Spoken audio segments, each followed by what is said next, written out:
And if you look at the photographs of me, I do look actually rather more than 20 years younger than I do now.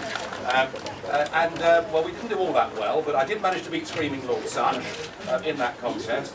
We're going to do very much better this time. And I know there was considerable speculation as to whether I was going to be the candidate or not. And I had a slight, brief romantic attachment to the idea of doing it again. But then I grew up and realised that I had a job leading the party, not just in Britain, but also in the European Parliament, where, as you might have noticed last week, events across the water are getting huge traction in the British media here. And I also intend to lead the party into the County Council campaign this year, where UKIP intend to put up 2,000 candidates across the country. So we opened up the procedure, a dozen of our qualified candidates applied, and one candidate came top by a very long way, and it's my job to introduce her this morning. But first, just a little bit of background on recent Westminster by-elections. After the Barnsley by-election, after the Rotherham by-election, after the Corby by-election, and after the Middlesbrough by-election, the next day, all the press said how surprised they were that UKIP had done as well as they had. And in 3 of those 4 by-elections, we actually came second. And the one, in fact, in Corby, we weren't second, but we still went up from 2% of the vote to 15% of the vote. And that's the point. In all of those by-elections, for whatever the baseline was, UKIP rallied strongly during the campaign as our messages resonated with the voters. There is a big difference here in Eastleigh, and it's this. We're not starting this campaign on 2 or 3%. According to the big Survation poll that was published in the Mail on Sunday, we're starting this campaign on 16% of the vote. And there's one other very interesting feature about that poll.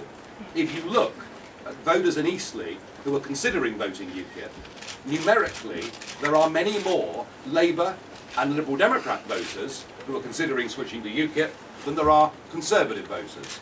And I think the other great myth about UKIP in by-elections is that we just take Conservative votes. We don't. The issues that we campaign on across the entire political spectrum from left to right. We're talking about big national issues and the way in which they impact on very, very important local issues. So our aim in this by-election is to go and take votes from all 3 parties, to bring back into politics people who've actually given up voting over the course of the last 20 years, so disgusted are they by what they see as 3 parties between whom you frankly can't put a cigarette paper in terms of policy. And we're going to fight this campaign hard. And everybody says, well, this is a big artillery war between the 2 contesting parties, the 2 coalition parties. Well, the other thing that poll showed is that both of those parties were down. Labour were up a bit since 2010, and UKIP were up a lot since 2010.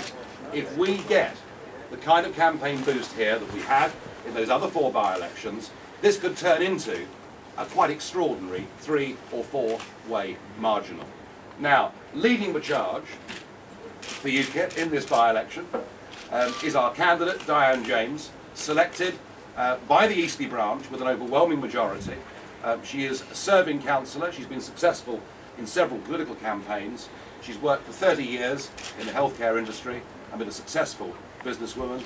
And Diane, we are delighted to have you as our candidate for Eastleigh. Hooray! Ladies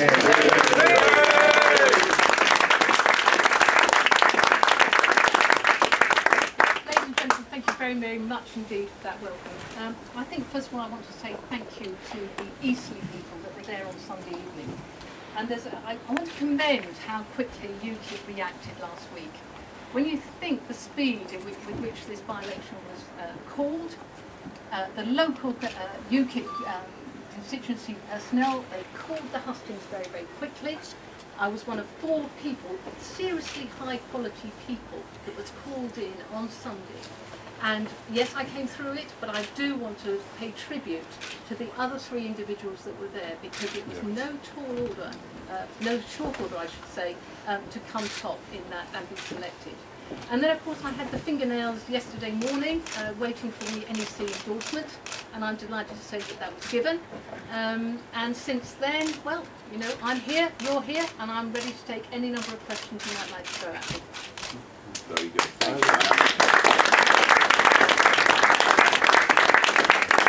Right, now we're very happy to take questions now in an open format, or of course meet you all on a one-on-one basis afterwards, or both.